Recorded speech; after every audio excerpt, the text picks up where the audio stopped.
Bismillah ve salatu ve selamu ala Resulillah ve ala alihi ve sahbihi ve men vala. Celaleddin Suyuti rahmetullahi aleyhinin Halifler Tarihi namlı kitabındaki dersimizin devamında Me'mun'niki hayatı münasebet dersler devamında Me'mun'un hamda hadis sorun tüzüşü hakkında İmam Hakim'nin deyişçe bizge Muhammed ibn Ahmed ibn Temim bu kişiye Hüseyin ibn Fahim bu kişiye Yahya ibn Eksemil Qadi hadis sözler bergen deydi. Yahya dedi ki bana Me'mun bir gün mundaq dedi Yahya ben bir hadis sözleşini xalayma degendiken ben dedim bu işqa emiril mu'minin de layık kim bağımda dedim de degendiken undaqda bana bir munber koyup biringlar deb munberge chiqib so'zladi. Munber ders so'zlaydigan cho'ng bir taxtamda taxturban Tunca bizga so'zlab bergan hadisi O'shaymdan, Abil Jahmdan, Zuhridan, Abi Salma, Abu Hurayra rivoyat qilib Payg'ambar sollallohu alayhi vasallamniki mundaq degan so'zi. Imraul Qays bo'lsa, davzaxga tushadigan shoirlarning bayroq sohibi degan edi dedi. Lekin ulamalar bu hadisga nisbatan bu hadisni to'liq zaif hadis deb baho bergan. Qo'llanish bo'lmaydi dedi. Ondan başka 30 hadisini sözlep verip bana mundaq dedi. Yahya, qandaq sorunumuz qandaq boldu seningcha? Degandi ki men dedim ki Halif Padişahim en ulug' meclis avam xalqqa xos xususlarga hammalarni bilimli qilgan sorundur. Degandikin Halif dedi ki ya senin hayatın bilan deyman ki men hech qanday bir halovat ko'rmadim bu sorunda. Bu meclis kimlerge xas degende türlü kalem defter ele oladigan kalemlik defterlik kişiler için kimleri kir kasmak yoki jituq bichorlarni uchun dedi. Çünkü aynı vaqtida ulamalar endi bu ilim bilan shug'ullangan adam tarixdan buyon kambag'al qildi. Bularmi shu paytlarda hadis yozimiz, hadis o'rganimiz, ilm so'rovlarda hadis o'rganimiz bir ustozning kenida 50 yil, 40 yil, 30 yil yürüydü ölüm alı vaxtıda ilim ögülüş için. Özün hayatın bütün ilim için atığallah bulay. Mesela İmam Bukhari, İmam Tirmizi degendek ola. Bularını mal dünya tapmaydı, pul tapmaydı. Fakat bularının asas vaxtı ilim ögünüşüyle buludu. Şu hadislerini, şu fıkhilerini kaldırış bilen, tefsirlerini kaldırış bilen meşgul. Bu hakiki özün Allah'a atağın kişilerde. Şunlaşka bularınki kiyimleri yırttık. Putuq tapsa beşiği yok, beşiği tapsa putuğu yok. Müşter ötken. Yani şuna müş nisbetlemekçi. İmam Hatibul Bagdadi dedi bizge Ebu Hasan Ali ibn Qasim Şahid hadis sözlep bergen. Bu kişiye Ebu Ali Hasan ibn Muhammed ibn Osman hadis sözlep bergen. Bu kişiye Hüseyin ibn Ubeydullah el-Ebzari hadis sözlep bergen. Bu kişiye İbrahim ibn Sa'id el-Cevheri hadis sözlep bergen. Me'mun Mısır'ın fethiqiga vaqtida Mısır'ı bağın bu adam özaniyatda.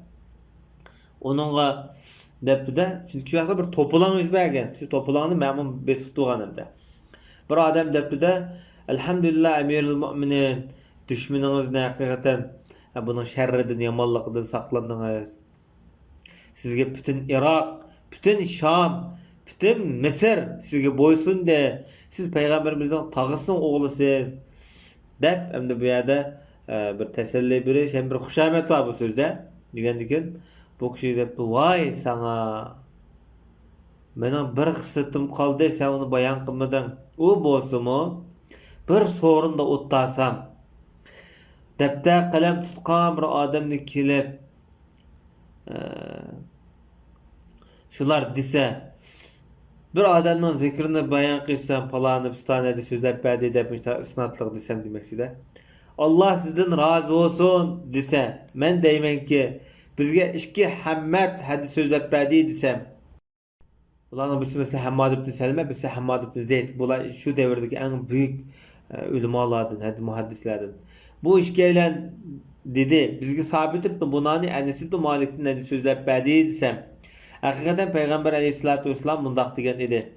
Kim iki kızını, yoki üç kızını, yoki iki singil ochini, yoki üç och singilni beqib shularni qo'g'dab, shularni o'z kepilligiga elib qo'g'dab baqqan bo'lsa, ular o'lib ketkichilik yoki shu odam ulardan o'lib ketkichilik.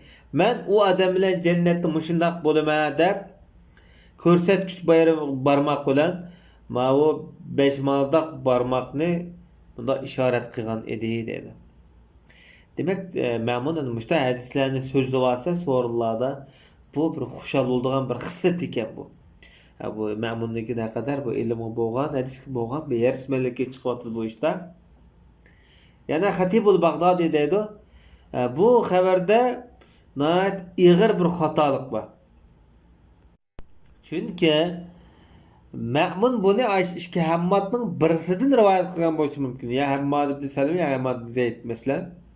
Çünkü Ma'mun 170. yıl tug'ilgan.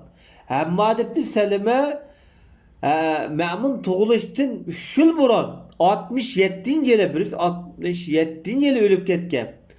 Ama Hammad ibn Zeyd 179 yılı ölüp ketken. Dedi.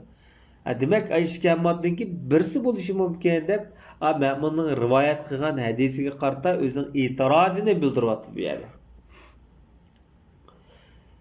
Ma'munniki bir hadis da'vo qiladigan hadisni bilaman deb da'vo qiladigan bir odamga bo'lgan imtihoni tajribasi siniqi.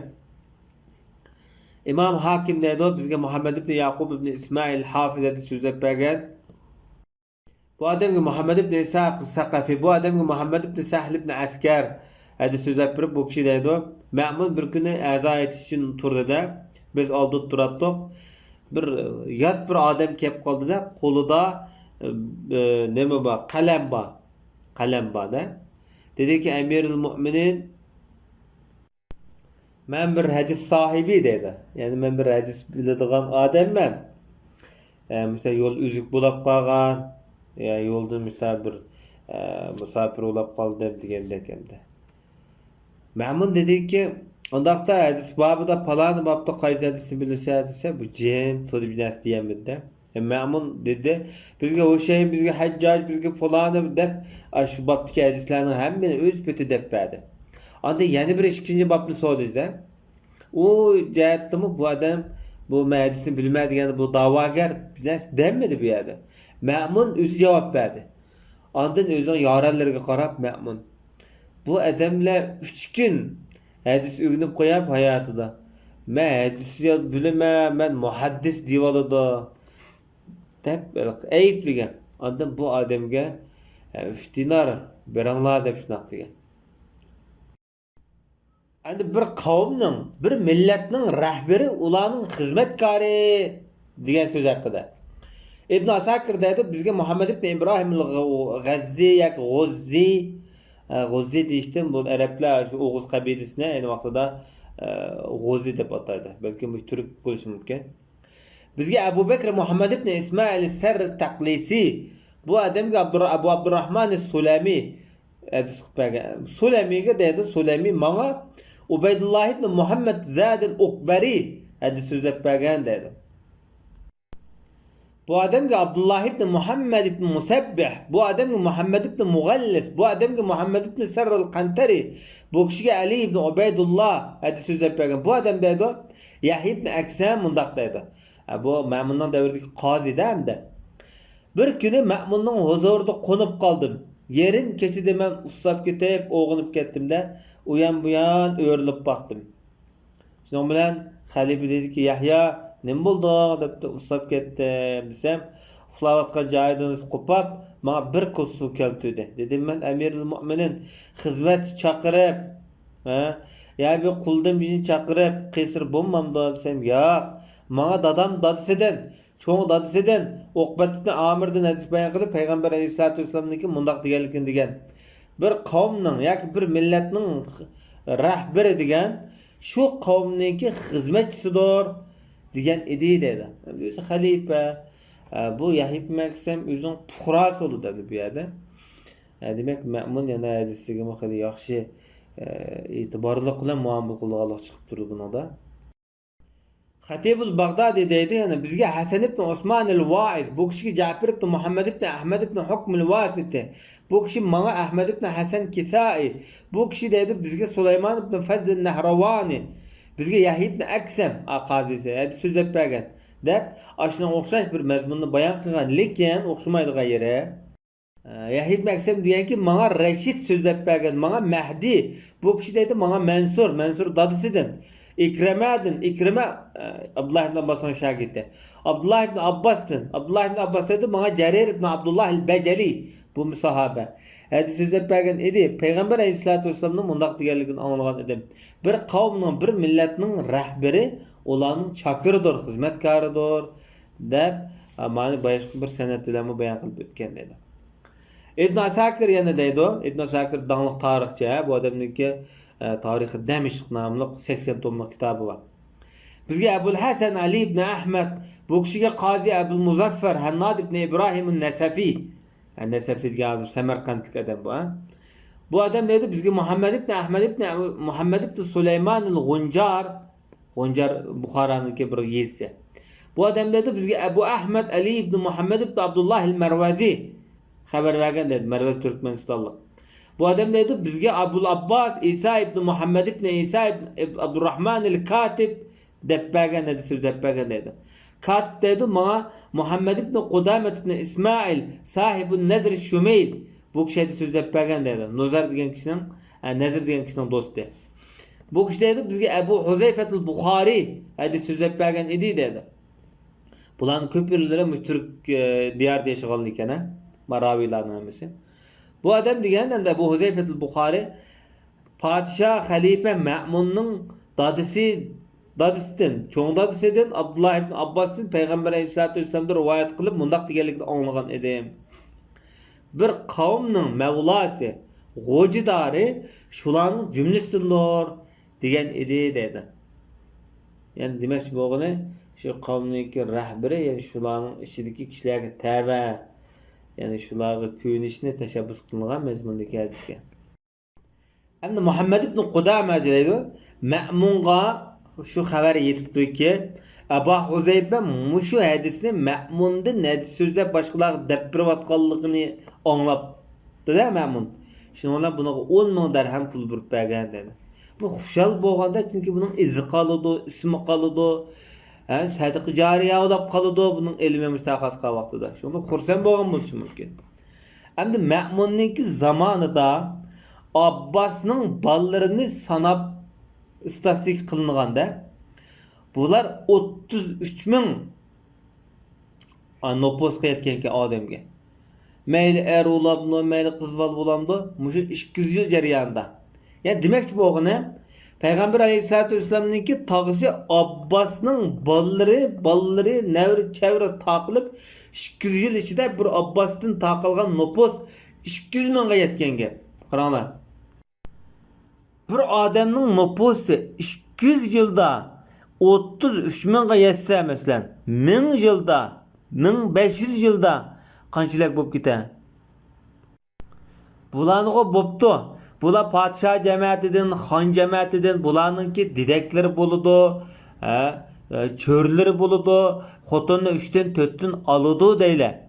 Mesela addi bir puhra buluş talep bile mesela bir adam 200 yılda yuqar sanның özden bir olap qalsa neçilik ola? Özden bir olgan taqdirda mı? Endi yo'q sango bu 33 adam boladı. 33 adam 200 yılda. Bundaqda 1000 yılda yana bu adamlar yani 170 olap qoladi da. 1000 yılda bir adam 170, 200 adam köpeyge vaqtida mı? Bir adam 1000 yılda. 1 milyon adam neçilik olap ketadi. Mesela bizinki Uyg'urlarniki nüfus statistikasi qarsak biz qarqanlar davrdilar. Mesela hiç bo'lmaydigani şu 5 yıl burunqi Saidiya davrdimi? Xil bizinki nüfusumuz alayda qilib ko'p farqlandi. Bütün Uyg'ur diyarida o necha yüz shahar bor. Mesela Sepilli bor, Qo'rg'onli bor. Shu yerda hech bo'lmagan 50-60 mingdan odam yashaydi shu yerda. Bu faqat shaharning ichida yashaydigan shaharliklar. Yezda yaşaydiganlar bo'ladi, tog'da yaşaydiganlar bo'ladi. Shu odamning nüfusi mesela istatistik qilsak, mush 500 yildan qanchalik ko'payar mesela. Bu xillamchiq ko'paydi odam. Çünkü Sultan Yunus Xonning davrlarida, Sultan Ahmad Xonningki davrlarida yakeni biz uchun bo'lgan qo'shinlarniki soni 30 ming, 40 ming qo'shin bordi. Bir milletin 30 bin 40 bin askeri çıksa onun için küçük balı oludu, ayollu buludu, kırlı buludu, askerlik katlaşmaydigan. Avam halk puhra buludu, ulanın sani neçə 100 bin buludu. Bu yani 600 yıl burun tarihla. Çünkü Mirza Abu Bekri Sultan Yunus Han'nınki 50-60 bin askerini yengende özün 3 bin asker bilen. Bu fakat askerligi qartlayotgan misollarda. Şu vaqtki mo'ljani eng yo'q pirsam bilan hisobga vaqtim yani 1,5 milliondan oz odam yo'qda Uyg'ur diyorida. Bu 600 yıl oldidagi gap bu. Allah milletimizni, neslimizni Allah subhanahu va taolo tahim ko'paytirib bersin. Allah tahimlar güzel ravishda Uyg'ur milletini, o'z madaniyatini, dinini, e'tiqodini saqlab qolishga Allah muyassar qilsin. Sallallohu alayhi nabiyina Muhammad va ala alihi va sahbihi ajma'in.